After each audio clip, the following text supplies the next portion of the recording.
Everybody will put their hands together and welcome Andrew Sirios to the stage.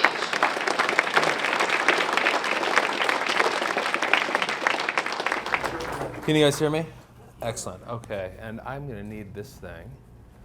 Let's see how we do this. Okay, fantastic.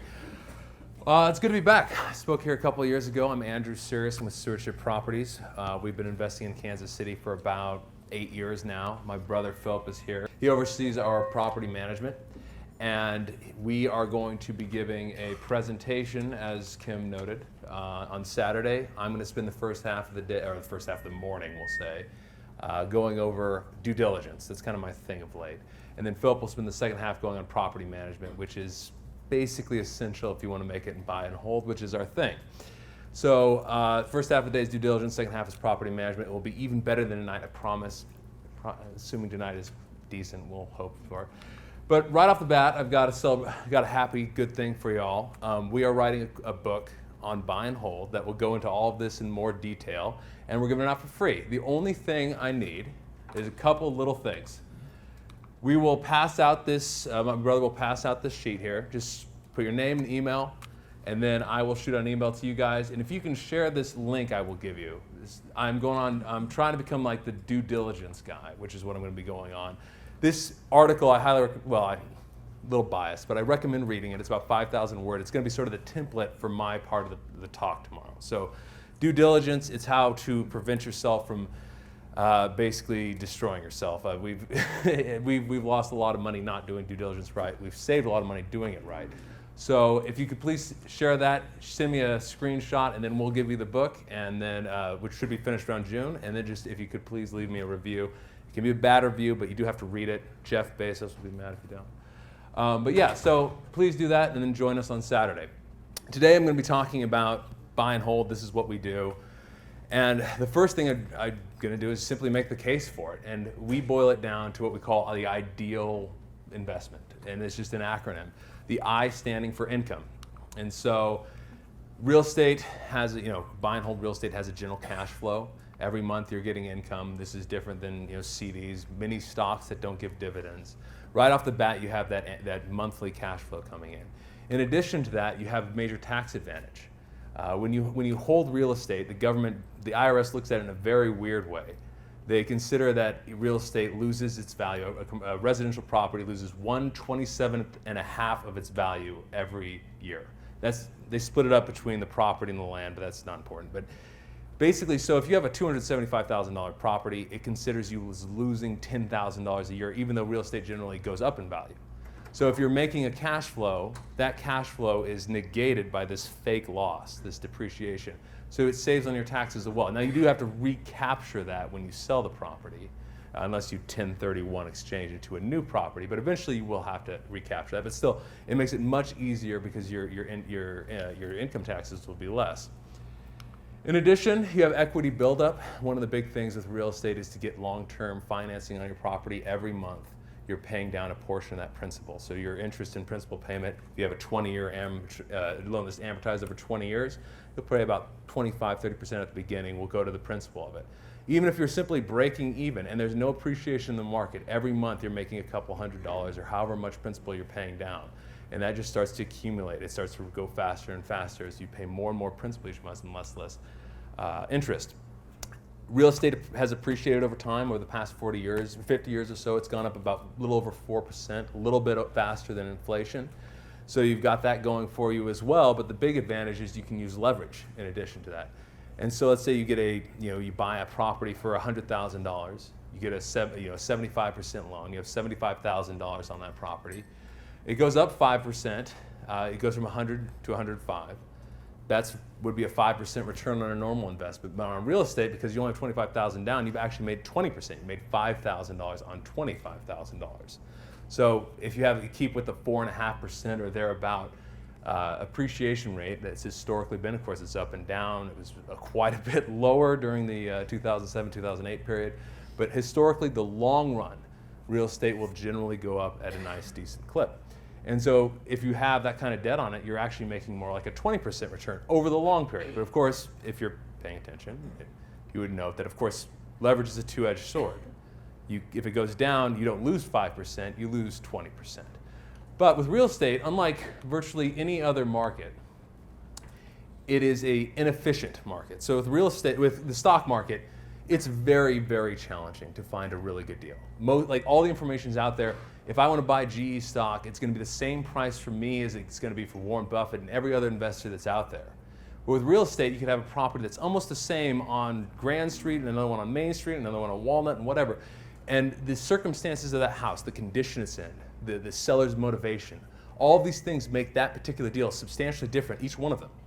And so if you can find a property that has a need for a value add, perhaps you can convert a garage or something like that, or if it's an apartment, you can raise the rents substantially. Maybe you could, if it's an apartment complex, you put in a RUBS program and start charging utilities back, whereas maybe before you paid for all the utilities as the owner.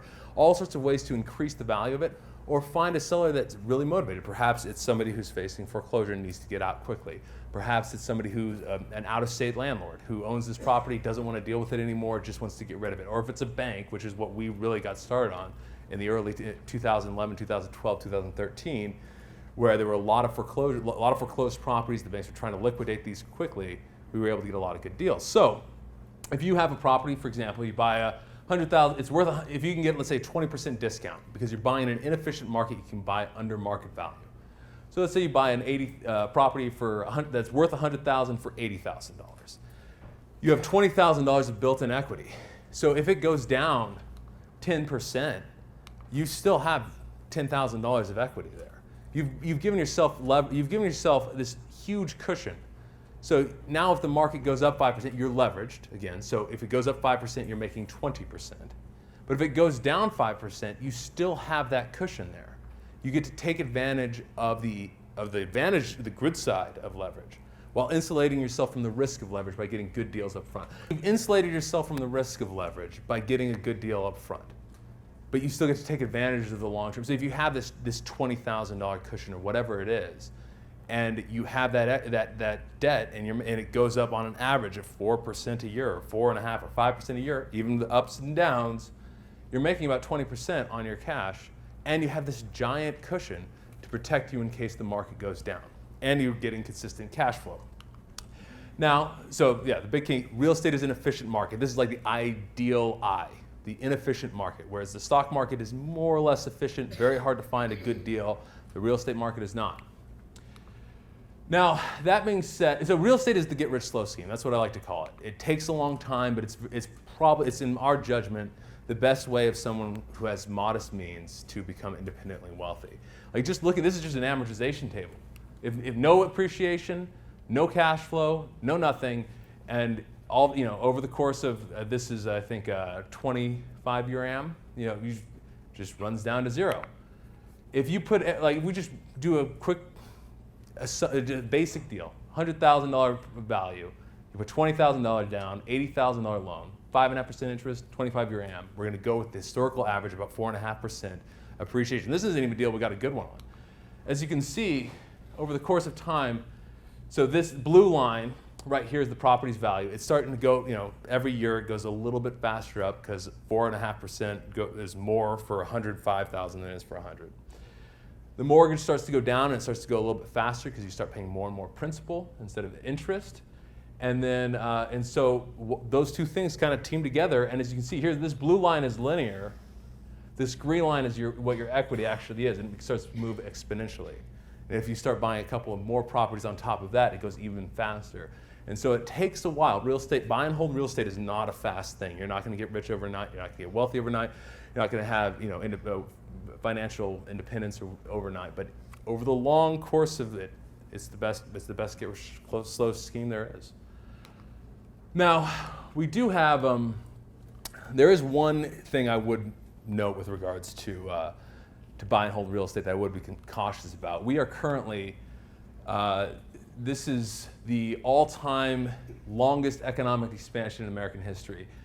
This was taken last year. We are currently at 117 months. 3 months shy of the record. If we get to July of this year, we will set a new record for the longest expansion in the history of the country, which is, eventually all good things come to an end. Now, this has been a fairly slow expansion. Mostly we've been growing about 2%, but it's been very consistent.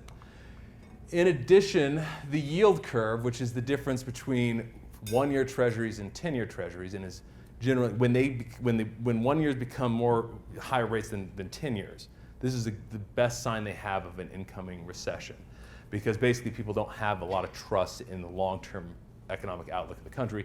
Right now, we are basically flat. So like right here, we had the yield curve inverted. That's what it's referred to as. Right before the Great Recession, it did the same right before the dot-com bust in the late 2000s or the early 2000s. And then in addition, we've been seeing the real estate market itself has been relatively flat. In Kansas City, it's not going down from what I can gather, but it's been pretty flat for the last 6 months. So you never want to guess exactly when a recession will begin.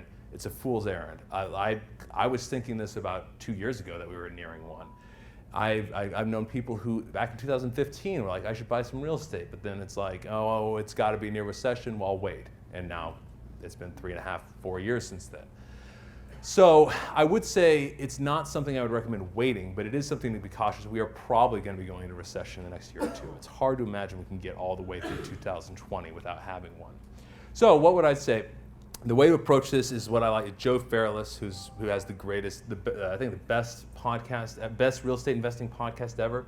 He has the 3 immutable laws of real estate investing. I added 2 to them, and I think these are the things that you should look for when investing when a recession is probably going to come up relatively soon. The first one is to buy for cash flow. Don't buy speculatively. That's like, I believe this area is going to jump up in value soon. And it doesn't matter that it bleeds $100 a month or whatever. Buy for cash flow now. If you have cash flow, if you have consistent cash flow coming in, you can ride out a recession relatively easily. If you don't have cash flow coming in, then it gets really, really tricky, because you can have a lot of pressure to sell, and if the property's underwater, well, it makes it hard to sell. Second one is secure long-term debt. So you don't want to keep high interest debt, interest-only debt, private debt on properties. Try to get bank loans on these things as quickly as possible. We'll talk a little bit about that later. And then the next one is to have adequate cash reserves. I've joked in the past that you're not really a real estate investor unless you're cash poor. But you do want to try to keep some reserves in place for 2 reasons. And also that includes private lenders, finding private lenders, building those relationships, and having them ready to go for 2 reasons. The first one is when recessions hit, that's the most likely time that your tenants will go delinquent. And then you'll have less cash flow, you'll have to pay for evictions, things like that, more turnovers. You need to have that cash for a rainy day. But in addition, the best time to buy is is not right at the recession, but a little bit afterwards. I mean, if you look at like Warren Buffett's like returns, it's like he goes with the market and then there's a recession and he skyrockets. And then he goes with the market and there's a recession and he just shoots up because people are selling things on the cheap.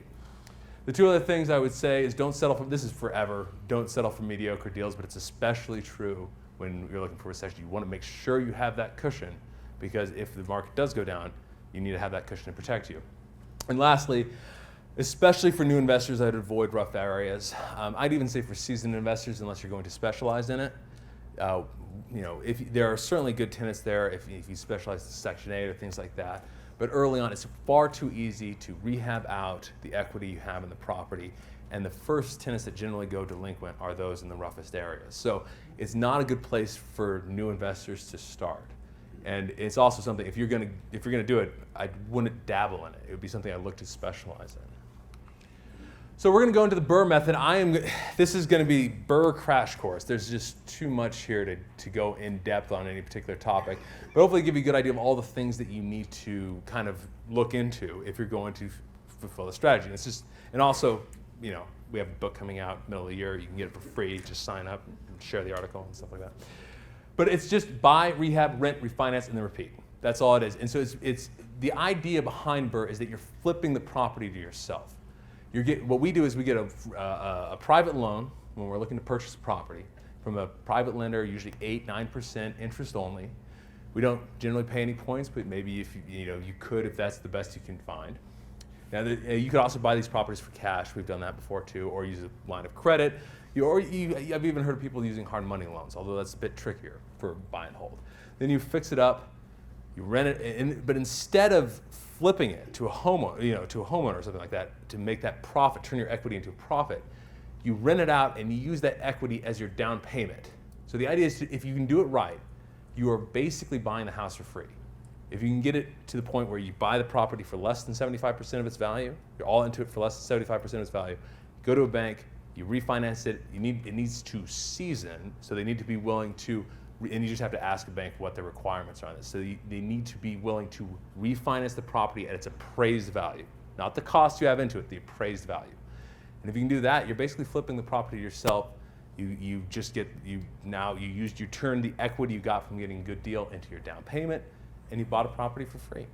And so now we usually leave some into the property, but that is it done perfectly. So we'll run through each of the key points here. So the first point is buying. And the first one is to pick your criteria. The type of area you're looking to buy. Are you looking to buy higher quality areas? Are you looking to buy all near you? You know, in some places, maybe buy out of state if you're like in Manhattan or something like that. What type of properties? Pick your markets. I mean, you don't want to just buy anywhere and everywhere. Unless you find the deal of the century. You want to really specify what you're looking for, especially if you're going to be marketing. Your price point and how big a rehab you are. And I would not recommend any new investors getting to giant gut jobs. I mean, sure, 20,000, that's fine. But if you got to gut it down to the studs, those always take longer and cost more than you think. And so I'd recommend avoiding those when you're starting.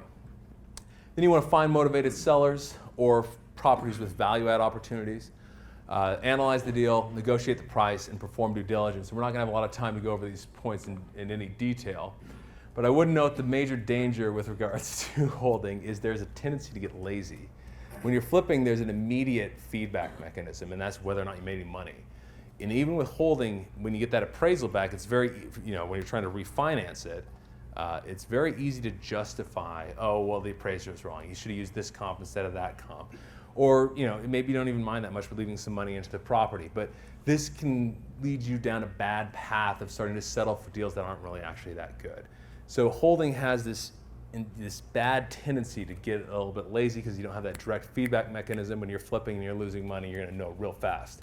And so you need to be careful when you're holding. A couple of differences between flipping and holding, what the kind of property you're looking for. Generally, when you're flipping, you're looking for a mid to high price point, and when you're holding, you're looking for a lower mid to middle price point.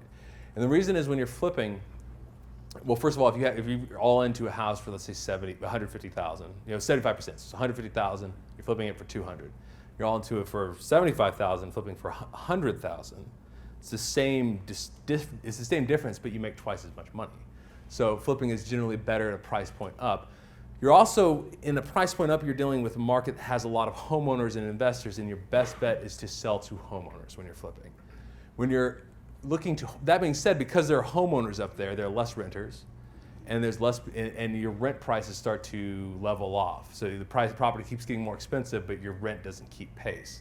So it's harder for you to cash flow with those more expensive properties. In addition, so you want that when you're holding, you buy for cash flow. So that kind of working class to lower middle class, maybe to middle class, and when you're flipping a little bit above that. The LTV is critical for both, but it's you're actually your ARV. It's key to be in for 70-75% of the property's value. With holding, you want to be the same, especially if you're doing the BRRRR strategy, but you need to focus on your cash flow even more so, whereas cash flow doesn't matter with flipping. And then with flipping, you want the property to glow. You should be kind of blown away walking through it. You're trying to sell somebody a house that they're going to live in for a long time. With a rental, it needs to be nice, but it doesn't need to blow your socks off or anything. So you're not talking about accent walls or Brazilian hardwoods or stainless steel appliances or anything like that. Avoid like flat paint or builder's grade carpet. You don't want to use the bottom of the barrel. My brother has a thing where he's always buy the second cheapest, because the cheapest is junk and the second cheapest is functional but it doesn't look very good. And I don't think that's not something that you should, it's not gospel or anything like that. But it's kind of the mindset you should have. It should be functional, good. Everything should be done. There should be no holes in the wall or rips in the carpet, but you don't need to make it perfect. And then hard money loans are a lot more effective with flipping, unless you have that refinance set up. So it's just if you're BRRRRing it, it can work, but it's harder. So we split it into three categories. We have our equity plays, which are properties that are not going to cash flow great, but they have better chance for appreciation. They're easier to get into. These would be like in downtown Lee Summit or something like that, the older parts of Lee Summit. And then like value plays are sort of and the cash flow plays are all about cash flow. You know, it's like we know that they're not a great area. It's not a war zone, maybe like Ruskin or something like that. And then value plays would be kind of in the middle, Grandview, Raytown, those types of things. Good cash flow, solid market, nothing, but it's not, you know, it's not one of the high end ones. These are, and then each of those, we'll skip that for a second. And then we just picked all of their spots in town. We've changed this a little bit, but it's about right, you know. Just look through the town, which are the areas you're looking to invest in. And then you want to do some research on them. So with regards to picking your area, the first thing is to ask around. You know, like I've just mentioned, like I think Grandview and Raytown are really good, solid cash flow markets. There's my opinion, if you're interested. Not looking for more competition, but yeah, avoid those ones, they're bad. They're bad. I drive the area, ask around, ask the neighbors, you know, do you like living here? You had crime problems, how are the schools and whatnot? Drive around at night, that should give you a good idea how the area is. There are a lot of online tools. City Data is a really good one, I like that one a lot. They even have this map feature you can find that you can look at like income data by the subdivision. Even, they don't have crime data by the subdivision, but they do have income data. CLR Search and Home Fair have crime data by the zip code, but you need to make sure, like some zip codes, the crime is very concentrated on one side of it or whatnot. So it's not quite as simple as just getting that number.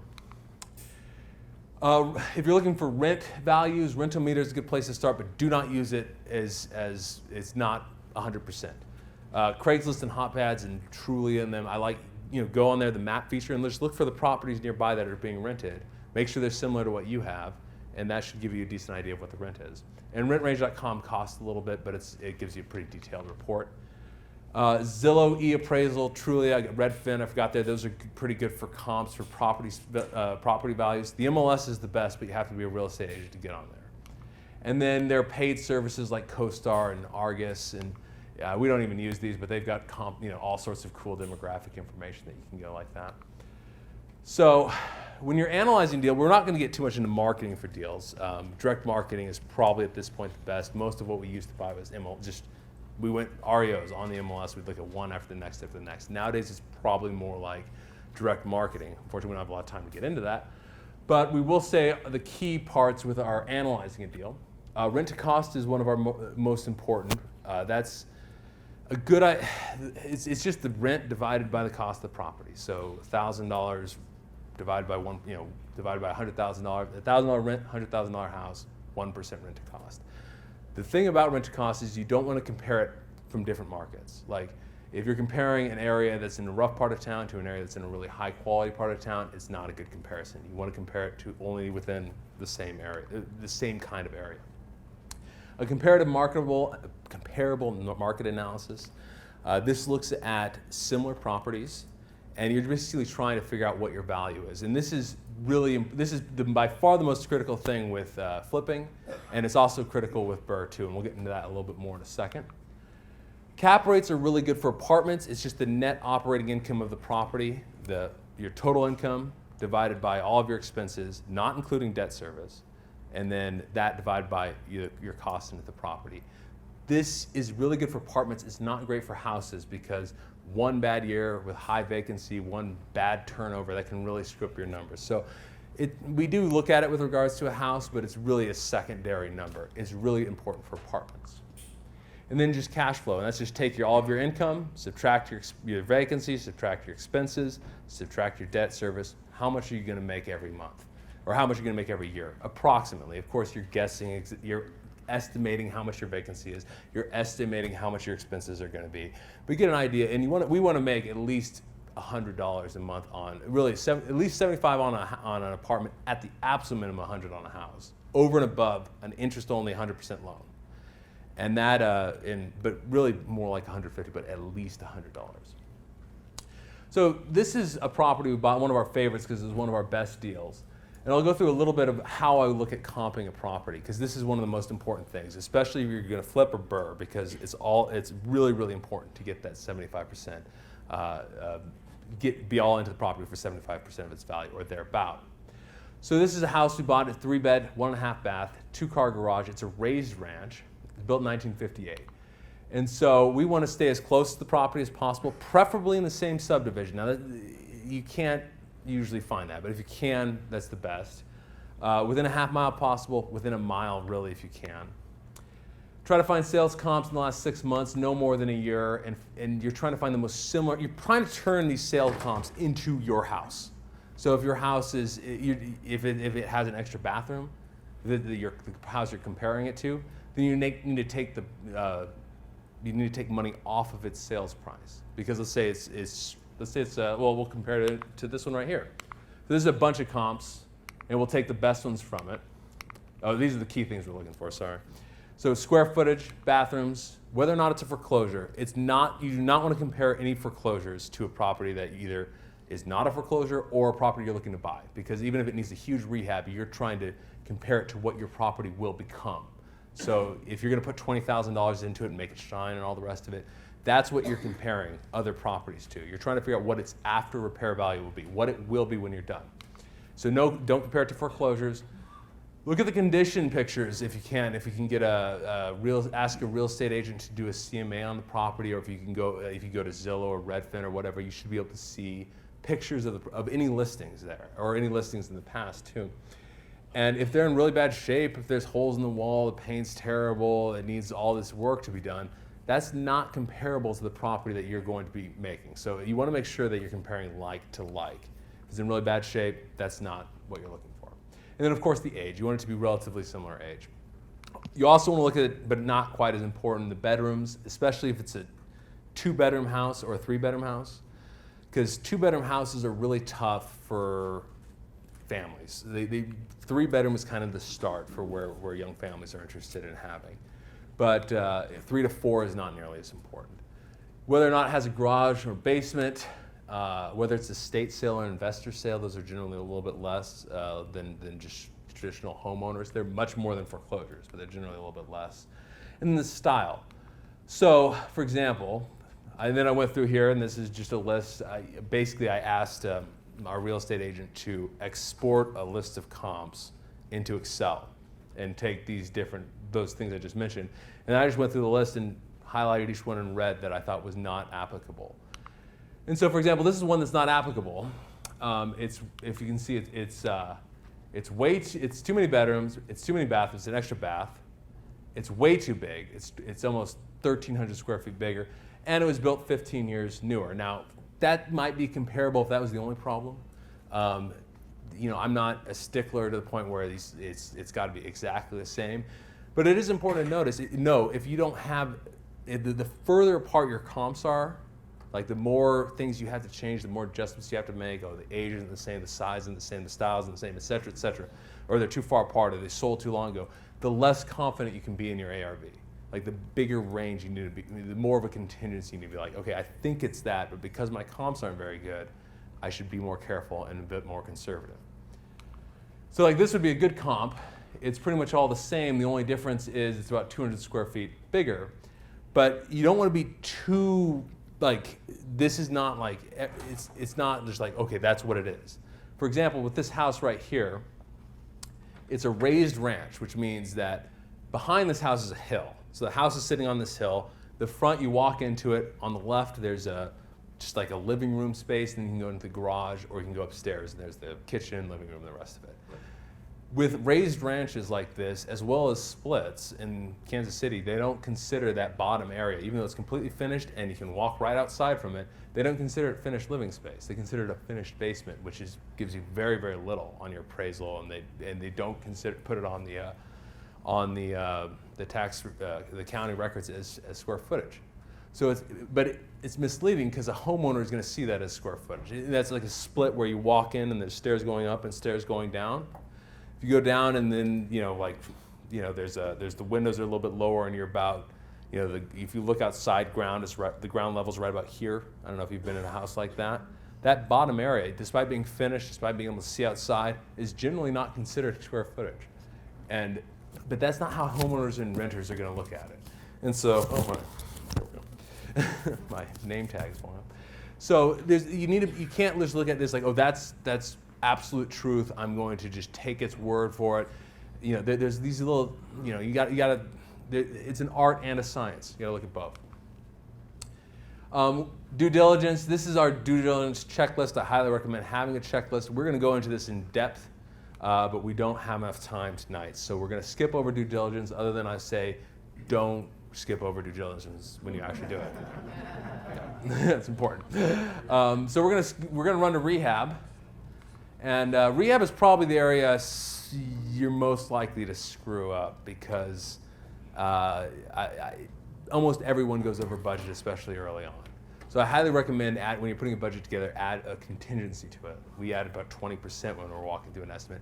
Like, we're gonna miss things. There are gonna be things that look like they're working, but when somebody lives in them, it will break immediately. So we assume that the rehab is gonna be about 20% bigger than all of when we go through the estimate. I'd recommend doing stuff like that too, because I've never heard of a real estate investor telling me, I'm always just budgeting too much for rehabs. I'm just leaving all this money on the table. Never heard it a single time, and even now, I'm much more likely to go over than to go under.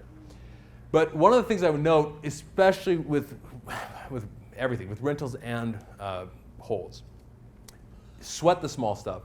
The little things, especially on the outside of the house, in the front, are extremely important.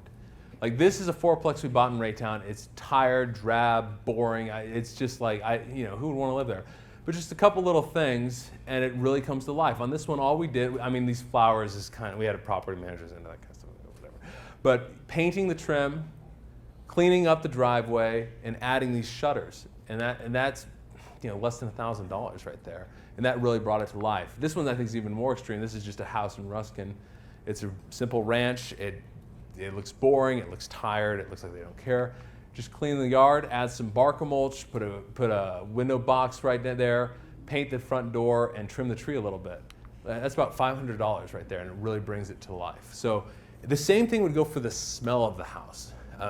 Smells like the fastest thing that goes to your brain, so you should always important to have this, a quality smell, especially in fresh paint is nice. But you don't want it's important, like, we'll get into leasing, but I've even heard of property managers who will bake cookies before tenants show up, prospects show up, just because that smells so good and whatnot. But it's really important to have the first impression. It's sales 101, but the first impression is extremely important, both for potential sales and potential rents.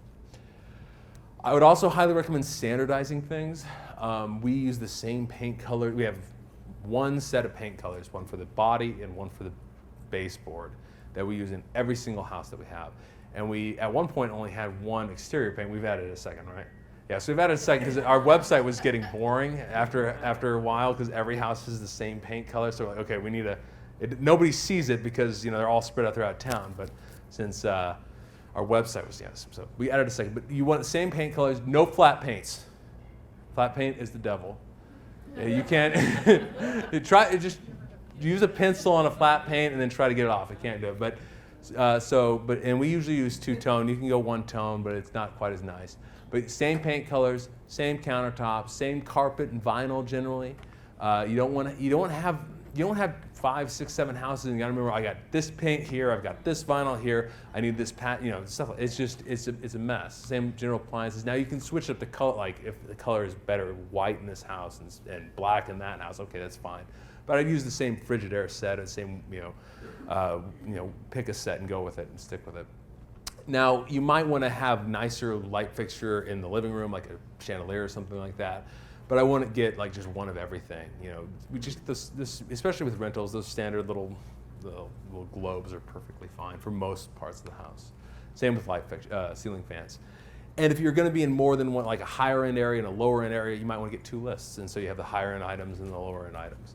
But standardize, much more simple, save a lot of money. Now, as I mentioned earlier, everybody goes over, and it's extremely important to learn construction costs. That way you can budget what this is actually going to cost you. It's hard to know what you're going to be into a property and make sure you're only into it for 75% of the value if you don't know what the rehab's going to be. The best way I've found is looking at contractor bids. You look at a lot of contractor bids, you'll get a good idea. Okay, this is approximately what a toilet costs to install. This is approximately what a shower surround costs to install. And that, as you see more and more of these, it gives you a better idea. And you should always get more than one bid too, because sometimes some contractors will be out to lunch on this item or that item. And always get itemized bids. Never accept just like this is what it will cost for all of these things. They will always miss out on a couple items, and it's easier to hide overly priced things if they just give you one big number. Ask for an itemized list. We'll go over this in the due diligence class on Saturday more so. Talking to other investors, you can even buy an investor, a seasoned investor lunch and ask them to take a look at your property and give you an idea what they think it will cost. Same with contractors. There are books and some online sources like Home Advisor. I'd highly recommend this book right here by Jay Scott, the book on estimating rehab costs. I'm not even getting anything for this pitch, too. That's lame, but he put together 25 items that each house generally has, and we took that and put it into our rehab estimate template. I made it 26 by splitting the basement and the foundation. I'm happy to give this sheet to anyone who wants it. But we'll be shooting out an email to everybody who wants the book, and if you want the templates, I'd be happy to give them. But that book is very helpful for learning this. And then reviewing your results, and this is kind of painful, but it's always important to review how your project did, because that is the best way to learn what the project will do in the future, what a similar project will be in the future. There's no better way to evaluate this.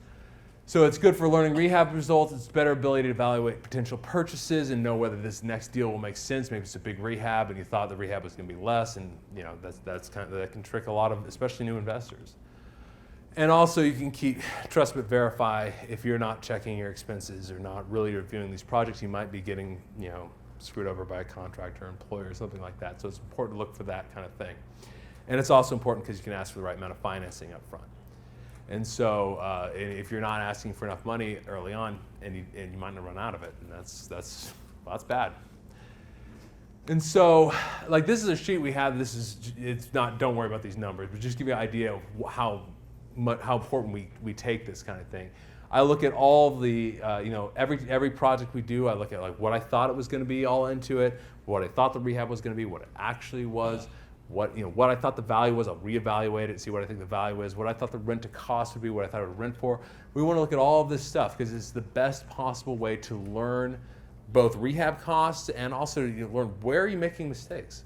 Are you making mistakes by improperly evaluating the rental market, or by thinking your rehabs are going to be too expensive or too cheap, or by thinking your rehabs are going to be too quick? Maybe it's the holding costs that are killing you. You've always got to count in the holding costs, how much your loan is going to cost, utilities and stuff like that, while you're rehabbing the property. So there's a lot of, for a while we were doing our rehabs were all coming in too high, but our rehab wasn't. It was our holding costs. We had this big glut. And so by doing this, we saw, okay, it's not our rehabs aren't the problem. It's the fact we got to get through this glut and stuff. And we stopped buying for a while after that. So now we'll go to the rent part. Philip is going to go into this in depth. But I'll give you the quick run through. These are the 5 most important things of property management. It's the screen and the screen and the screen and the screen. Good tenants are worth their weight in gold, and bad tenants are worth it. What's something horrible? Lint? Yeah, worth their weight in lint. So your tenant will mirror your property is the first thing. As I said earlier, you want everything to be functional and decent and something that you would live in. Maybe not you want to, but you'd be okay with it. If you rent out, if you're going to be a slumlord, you are going to get the kind of people who want to live in slums. You're just going to have. So you've got the first way to make sure to screen is to do decent rehabs, and so that's important. And then you want to be fair but firm. I'll get a little bit more to the screen, but fair but firm. You all know these landlords, these kind of stereotypes where they'll be like, oh, we'll give you a payment plan. Or can you get the rent in, next month? Oh, sure, I can get the rent in next month, and they don't. I'm like, okay, what about, when are you going to be able to get this? Oh, maybe next week. Okay, I'll give you another week. You got to have a system in place. This is not personal. You're not going to be mad at anybody. It's just like, this is the system in place. If you're going to offer a payment plan, you must meet it. You don't offer multiple payment plans. Fair but firm. This is a business. It's nothing personal. But that's really critical. Is you got to have a bit of a thick skin with property management. And then maintenance is your best form of retention. So don't. You are generally once you've leased a property, you sign the lease and whatnot, you transform into this giant succubus that just takes their money each month. So not the best relationship to have with a tenant. That's why tenant-landlord relationships are generally somewhat contentious. But good maintenance that's the one thing that you can really show that these tenants that you're worth sticking around for, that you're worth renewing with. And so it's something to make a priority. You want to try to get to the property within 3 days. If you are managing yourself, you want to make sure you have people on staff or people that vendors that you can call, even if it's an emergency at night. And if you're hiring it out to a property management company, you want to make sure they take this seriously and check in and make sure that they're getting to all the maintenance concerns within 72 hours. And then be on your tenant's side. And so I'll explain this a little bit more. First of all, in a second. With screening, you want to look for evictions. We generally don't accept evictions unless it's so old it doesn't show up, which is about, what? 7 years. 7 years, if it's over 7 years. We don't accept any felonies unless it's a DUI. And then we would, if that's the only thing, we would be willing to accept it. We expect a rental reference. We want from their previous landlord. We only accept one late pay in the last 12 months. And we also expect 3, they have to be employed at the same employer for at least a year and have 3 times the rent and income. And then their credit score needs to be above, it's kind of, if It flows into, it's more complicated. yeah, he'll explain it better than I can. I'm giving you this is the rundown. And so we don't really budge on these things. It's a little complicated when they all go together, but and of course there can be exceptions with regards to co-signers. Perhaps if somebody hasn't rented before, they get their parents to co-sign or somebody else to co-sign, or if they're roommates or something like that. But it's not screening as well as collections is something. This is a business. You need to be pretty strict about it. There's nothing personal, but it's something that you want to. And if you're getting a property management company, you want to make sure that they're going to be strict and consistent about this as well, because and it's getting trickier and trickier to go through these processes, especially like evictions and whatnot. Screening is more and more important, and so it's the most important thing pretty much that you do. Better to have a vacant property than have the wrong person in it, because it will cost you a lot more, both in terms of the cost of eviction, the cost of in Jackson County in particular, it can take quite a while to get somebody out. And in addition, they tend to not leave it in the best shape. So it's very expensive to go through this process. You can save yourself by doing proper screening. With showings, I always pre-screen. That means you want to go through your criteria before, and do not tell them that they cannot apply if they don't meet it. But you will say, like, somebody who has an eviction last year will not be accepted. Don't say they can't apply. That's against fair housing. But you go through it and tell them what your criteria is. I always like to do framing and anchoring. This is basically people will, if you say something like before I enter a house, I'll be like, I love the kitchen in this property, or something like that. People will generally, if you set this anchor, like, or frame the house, if you frame the house like, oh, it's okay, whatever, they're just like, okay, it's okay, they're not going to think anything of it.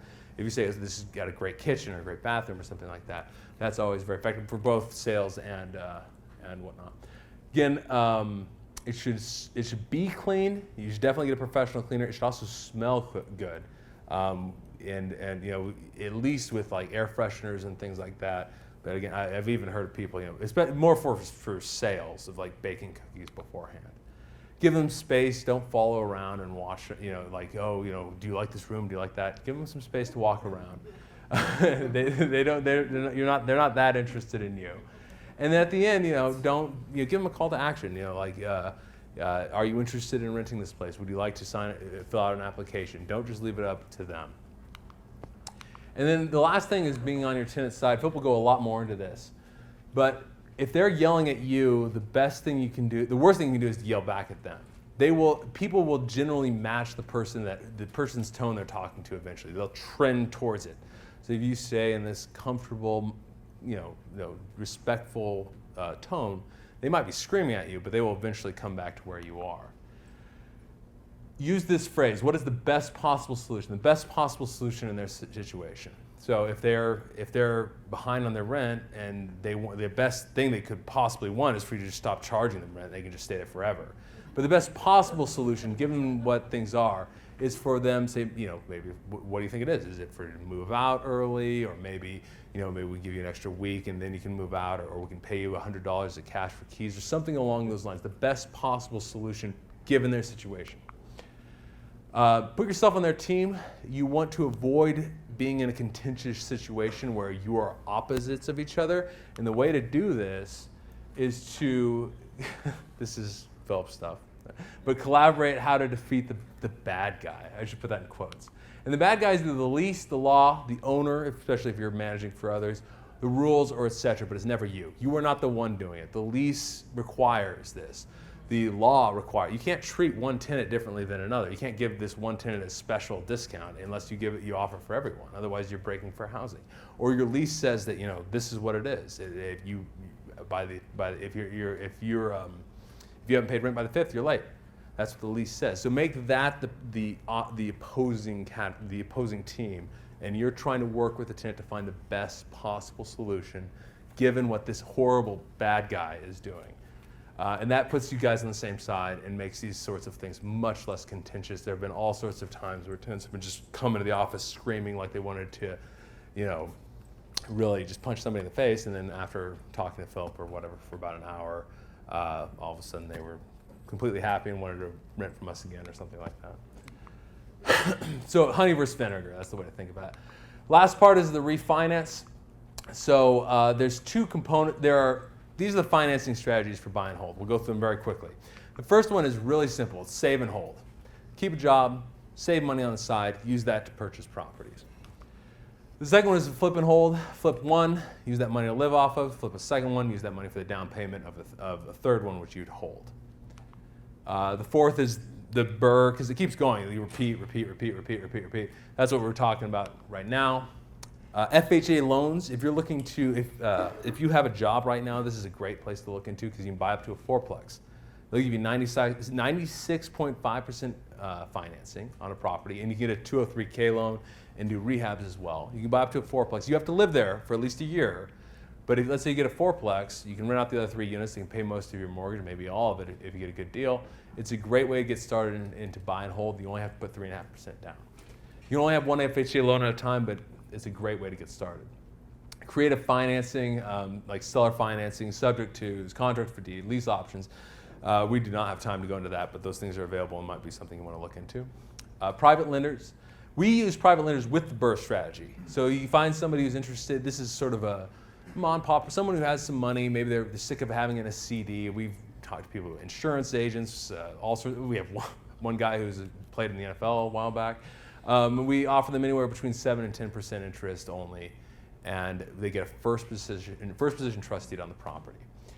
And then you can also get with partners, and this is you do the work, they put up the money. So you both buy the property together, maybe you form an LLC, and they put the money down. You find the property, oversee the rehab, do all those things. Do all the things that need to be done for it to rent it out, and go from there. But these are probably, in my opinion, the 7 ways to best finance buy and hold. And what we do is we mix the private lenders with the BRRRR strategy. With regards to private lenders, if you're looking to find one, the best thing to do is just start by sitting down with a pencil and pad. Who is somebody that you know that might have money? Can you get that might have money in a CD or something like that? Might be willing to consider lending to you, and just see if you can write down 10 names. And if you get 10 names down, see if you can write down 20. And if you get 20 names down, see if you can write down 30. And you just go from there, and then you start contacting them. Well, first of all, a couple of points. Never prejudge. A lot of people who have money don't show it off, and a lot of people who show off their money don't actually have any. They're just in debt. Have an elevator pitch. This is just a short statement. Hi, my name is Andrew Sirius. I'm a real estate investor. We buy properties, fix them up, and then rent them out. We buy them with private loans. Usually we pay 8 or 9% interest only. Anyone who's interested, we'd be happy to talk to. Something like that. A quick little spiel that you can give to people when you meet them at networking events. Or even, you might want to adjust it if you're talking to your own family or something like that, or friends, whatnot. If you've done any real estate before, if you have something, a brag book, a resume, if you've done wholesale deals or flips, or let's say you've had a good job, or if you've gone, whatever you have that you can use to bolster your case, and as long with a business strategy. What is your business plan? Put that together into one little book that you can kind of show as both your resume and real estate, your brag book, whatever you have. It might be nothing, that's fine, but also your business strategy. If you know what you're talking about and you've done the education, that's a big start, and a lot of people will find that very important. And then make sure that they know exactly what you're asking for and what you're doing, because if there's any confusion about what you're asking for, what your strategy is, why you need private money, why you can afford to pay 7 to 10% or whatever you're offering. If there's any confusion at all, they'll just say no. So it's very important. Walk them through it, ask them if they're confused, etc. A little bit more on that. I would ask them if they're interested, and if so, just grab lunch casually. Not a hard sales pitch. A hard sales pitch on private money is a great way to get somebody to say no really quickly. Just stop. You build these things. Takes a while. When we moved out to Kansas City, we had some private lenders in Oregon, and every single one of them said no, and then every single one of them came back to Papa very shortly thereafter and decided to start lending to us. So it's a slow process. Explain your business plan and your experience. Go through your brag book. Never let them see you sweat. You don't need the money. Don't come off like you're desperate for it. This is what explain what you do. Explain how you're going about it, and over time you should build some rapport with them and eventually be able to get some private loans. And then what you're offering is a first position trust deed or mortgage, depending on which state you're in, and a note, a guaranteed note, and then those things, and you just always make sure to close at a title company. Most title companies will know what to do with regards to that. If you're looking to get an just contact. We use Clear Title, but there are a bunch of title companies that can do that. With regards to bank loans, the best place to find banks that are willing to lend to you is a place like this. So if you're interested in bank, I could just know several off the top of my head. We use Bank 21 and Tri-Century Bank and Fidelity Bank and also Cornerstone Bank. Those are some banks that we've had a lot of success with. And so, and just ask around the room, what are some banks that if you do buy and hold real estate, there's no reason for me to hoard these. They're not going to, with a contractor, I might be I'm using them too much. With a bank, I'd happily give you those names and numbers. It just makes us look better when we're giving them referrals. So the best place is right here. We've done this thing where we've done a list source search for area that we buy in. We look for properties there and who's financed them in in the price point we're looking in the last year. And then I just look at which banks have financed properties for non-owner occupant, basically investors in that area at the price point last year. Well, if they've been loaned to somebody else in that area who's an investor, maybe they'll loan to me. So I just look at those names and give them a call. And then extremely important, a lot of investors have really bad accounting. And I know this because when we're looking to buy, say, apartments or houses, I see some of this accounting, and it's disturbing. It's really troubling. If you have bad accounting, it goes back to the confused mind says no. If you ever have bad accounting that doesn't make a lot of sense, or it's just jumbled, or it's way behind, the bank will just say no. They might not tell you that's why, but they will say no. So it's very, very important to keep good books. You want to build rapport with bankers in the same way, take them out to lunch. You're building that relationship slowly, especially as an investor. Don't expect them to jump overnight. Even before you have properties, before you have something to buy or for something to refinance, start looking, start building these relationships, building these networks. It's just lunches. It's not going to cost you a lot. Get to meet somebody. It's nice. And then always try to blow them away with the documents you provide. This is our document, what I provide banks. I'm not going to go through this in detail, but it's every document they could possibly want. I put it in a Dropbox folder, and it looks like this. Each one of these, I have all of our company documents, all of our operating agreement, all the rent rolls and operating and the P&Ls for all the properties we have, our business plan, pictures of all the properties, everything they could, our tax returns, all these things they could possibly ask for. We really try to make it we are professional. We know what we're doing, because bankers are they're people. They will do it the same way that anyone else will. If they don't trust you completely, it's off. And the person that you're dealing with will generally be sort of your advocate in committee. When they take the property to committee to be, are we going to up or down? Are we going to loan on this? That is really incredibly important that person be on your side. If they are everyone else will see they're not into it, it's off.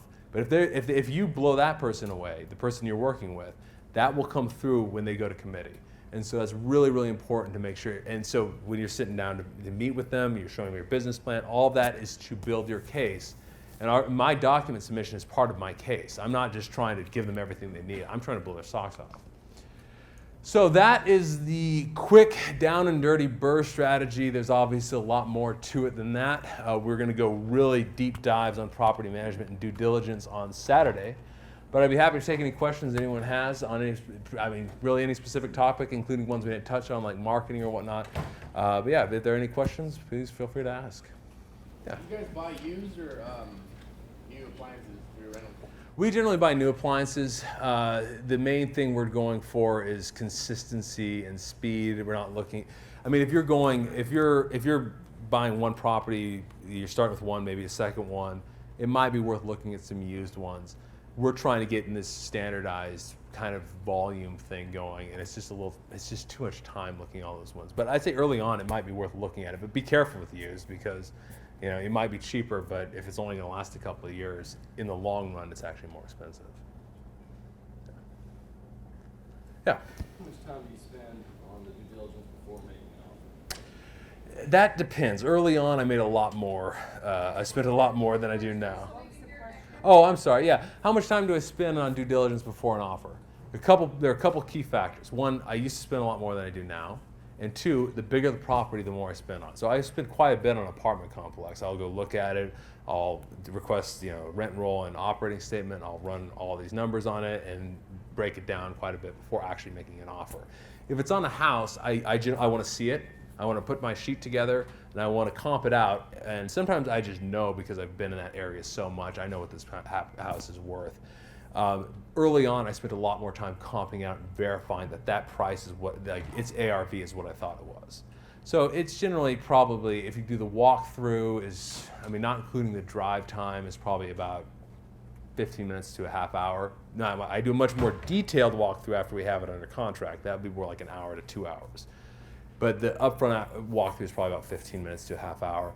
And then in addition, I will comp it out if I don't know it off the top of my head. So probably about a half hour or so, half hour to an hour or so, but more so in the past.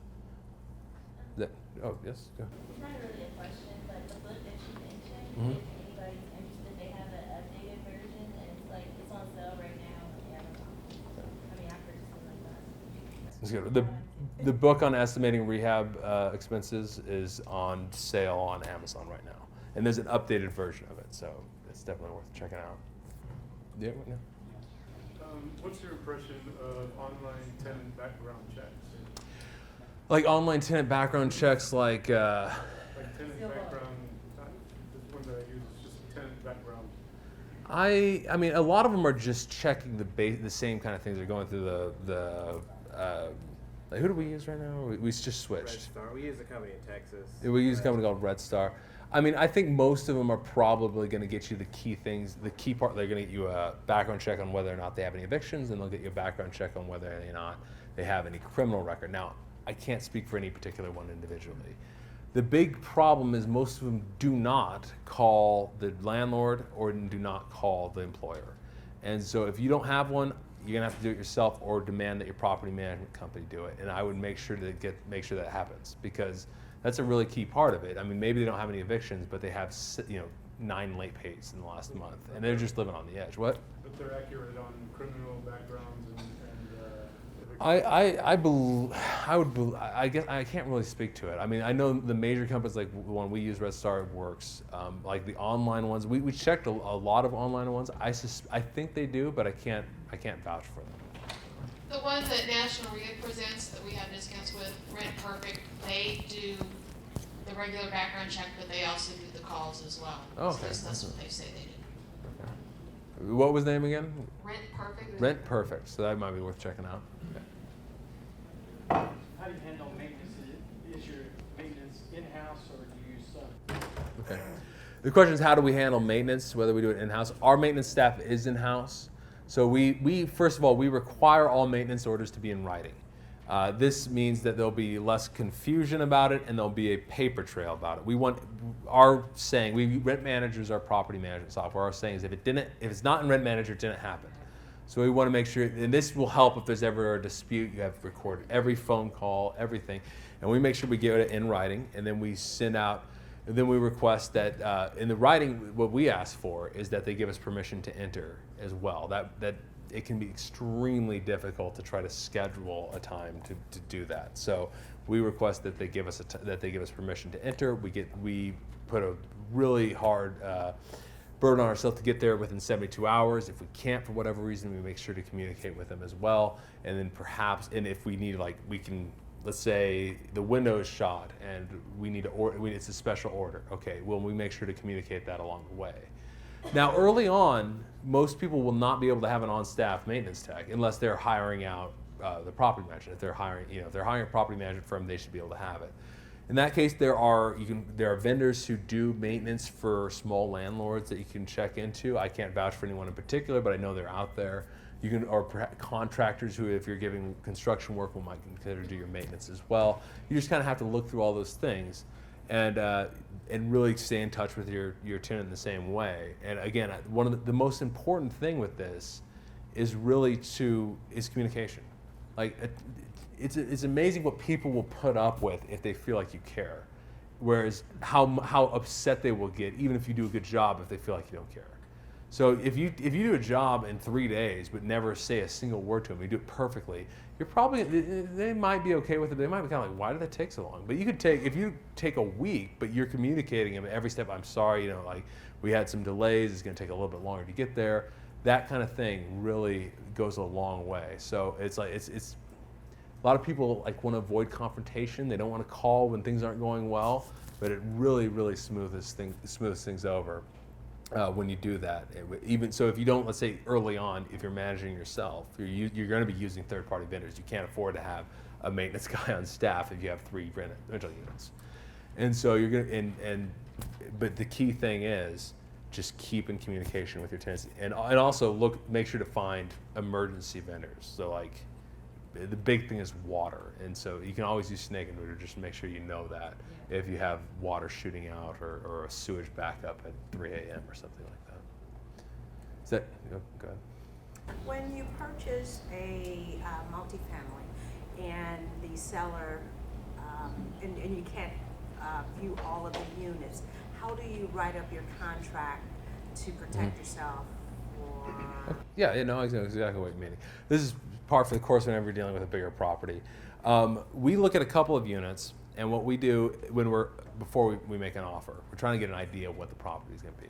If they're in good shape, we tell them basically, we're presuming that the rest of the units in this property are in a similar condition, or whatever they say. That's in the language. It's not in the offer itself, but we make sure to be explicit about that. So once we have it under contract, we always demand, and with one exception, we've always demanded it, and that was one we were getting a very good deal on. It's the only reason we were willing to do this. We always demand that we walk every single unit. Even if there's 100 of them, we're going to walk every single one. We once through a 72-unit apartment. Was it 72? 72-unit apartment, and ended up backing out on the deal. And so that was a lot of fun, but it was it was worth doing. And so we look through every single unit. We we write down a basic. It's a little bit different looking than the other sheet, but we write down what we think the expenses are going to be. And if they're drastically different than what we expected going in, like from the couple of units we looked at and from what the seller and the agent, if there is an agent, told us, then we will look to retrade and request money off or something like that from the deal. So up front, basically, you're only getting a snapshot, a couple of units, and you base your offer off of that and any other information that the seller has given you. But you tell them, like, this is my assumption. And then if it doesn't meet your assumption, then you retrade or basically renegotiate the price while it's under contract to make up for the fact that the property was in, say, worse condition than you had anticipated. Does that make sense? Okay. Well, you wait your turn. Did you have a question? Yeah. I wanted to know what type of lead you use. I'm sorry, what was that? What type of Leak? Like Oh, like for acquisition? For like purchasing properties? for the direct mail? Oh, okay. Well, we've done some direct mail. We did a lot of direct mail when we were in Oregon. When we first came out here, we did almost no direct mail because we couldn't buy everything that we wanted to with all of the REOs. Now, so we would just take these property tours and we'd look at 15, 20 houses or whatever, and we'd offer on, let's say we looked at 15, we offered on 13 and we got 2. That's kind of what we did for the first couple of years we were here. Those days are past, but maybe they'll come back after the recession when it's the best time to buy. When we've done direct marketing, when we were in Oregon, most of the direct marketing we did was for foreclosures, properties that people were facing foreclosure. We've switched that. We have my dad has a partner in Indianapolis who does a lot of direct marketing, and by far his favorite are out-of-state investors with properties that have equity in them. So if they have of course, if they have a loan that's all the way up to what it's worth, there's no reason they can't really go under. But out-of-state investors, particularly if the property is a bit dilapidated and they have the equity to sell it, those are their favorite to go after, and they've had the most success with. Go after, that sounds a little hostile. That's the favorite to market to, and they've had most success with out-of-state absentee owners with properties that have equity in them, and also that are not in particularly good shape. All right, your turn. Let's say hypothetically, Sixplex is in major rehab. Mhm. What's the best way to vet general contractors, and then how do you, I guess, supervise or oversee that project? To make sure it's going well? Okay, so the best way to vet general contractors is the same way with banks. It's harder because I am more than willing to give you every bank we've ever used if you want it. I'm not willing to give up our contractors. I hold them close to the chest. But it's still asking people, that's not everybody's in the same situation. So asking, people in this room, people who've done investments, do you have any general contractors that you're interested in? When you meet with a general contractor, you should, you're basically have lunch with them or whatever, but interview them. Do they sound like they know what they're talking about? Do they have, if they say something like, I can do it all, they can do nothing. So, or if they can say, if they don't give you very specific answers, that's a big red flag. And then ask for references. I once had a contractor that I asked for references, and he gave me some, and then I called them, and they were all good. And then he was like, he called my, I met with him the next day, and he's like, he called my references, and I'm like, that's not a problem. I'm not saying it's a problem or anything. It's just the first person who's done it in 20 years or something like that. And it's like, I've had references, even references provided by people, tell me pretty bad things. So check your references, call, ask them what.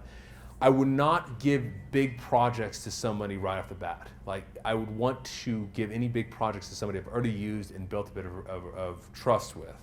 So now, let's say you have a 6+, let's say you don't have that option. Then maybe split it up, give them one unit or something like that. Or give them, if you can, give them another project beforehand, that would probably be better. Now, if you're under time constraints, you might not be able to do that. But so I would definitely ask them questions, look for references amongst this crowd, bigger pockets, other things like that. Interview with them, ask for referrals from them. Try, if at all possible, not to give them too big of a project. And of course, bid it out, and don't just settle for one bid, especially on a big project. As you're going, you want to touch base with them on a regular basis. Don't ever pay them all the money up front, and don't pay the last payment until everything is done. Have a very detailed scope of work. We'll go over this due diligence a little bit more on Saturday. Check it out. Stop by at random times. Don't tell them before you're going to show up, and make sure they look like they're busy and they know what they're doing and stuff like that. And if they're just not getting the job done, you might just have to fire them. So, if it's a really big project, you might split it into 3 payments, or if it's really big, maybe 4 payments. If it's small, 2 payments. We had really small projects, like $700. We'll just do it once, and we'll pay afterwards.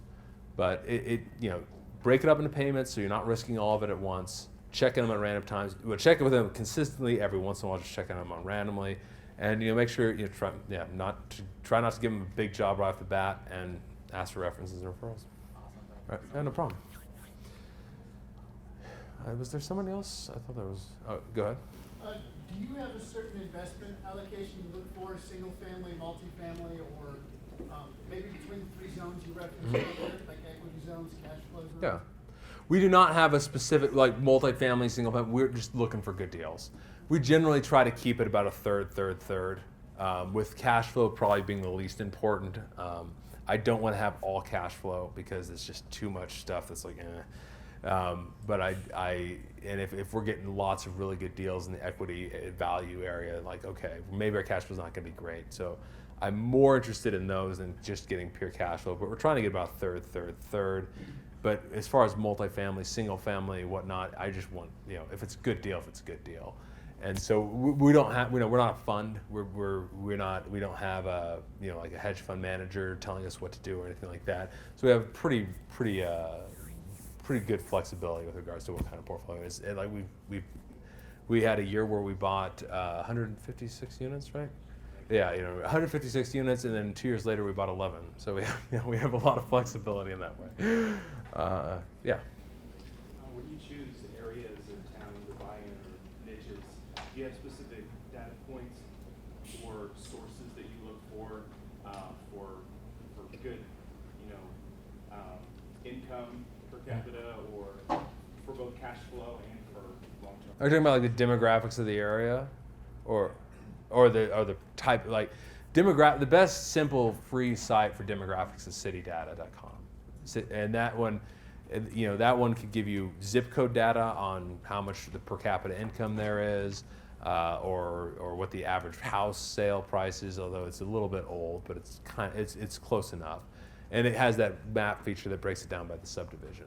If you're looking at property data, by far the best is the MLS, and you can only get access to that to your real estate agent. But if you have a real estate agent you work with closely, you can ask for, like, can you give me a CMA on this property, or what the average sale price is of that, or something like that.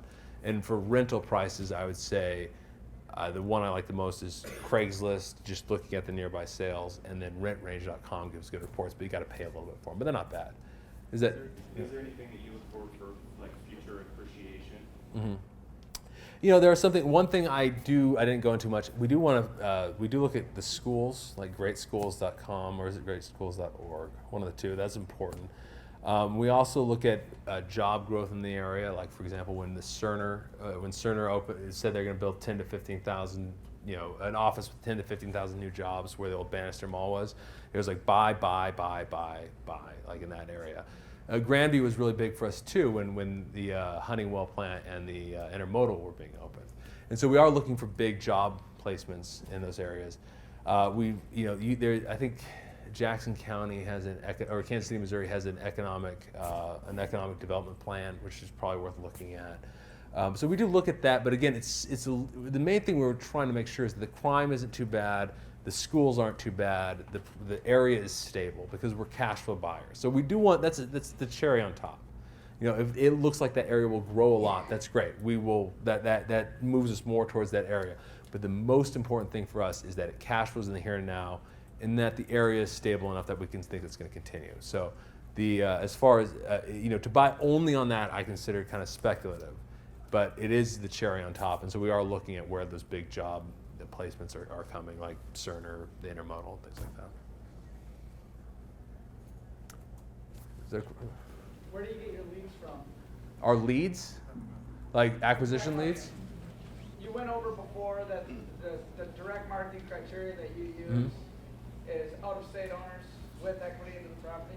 Yeah.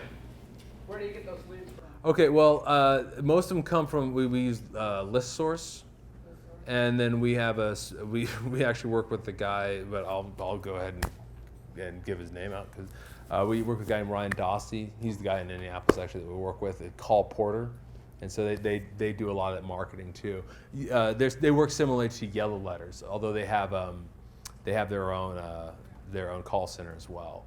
So I think they get most of their data from ListSource, and that's where we've gotten in the past. But there are other websites like that, like DataQuick. There are a lot of websites that give that data out, and there's probably some junk on it, but for the most part, we've had pretty good luck with it. Any other questions? All right, I really appreciate your time. I hope you join us on Saturday 8:30, KCRAR. And it's on the website, and thank you very much. I appreciate your time.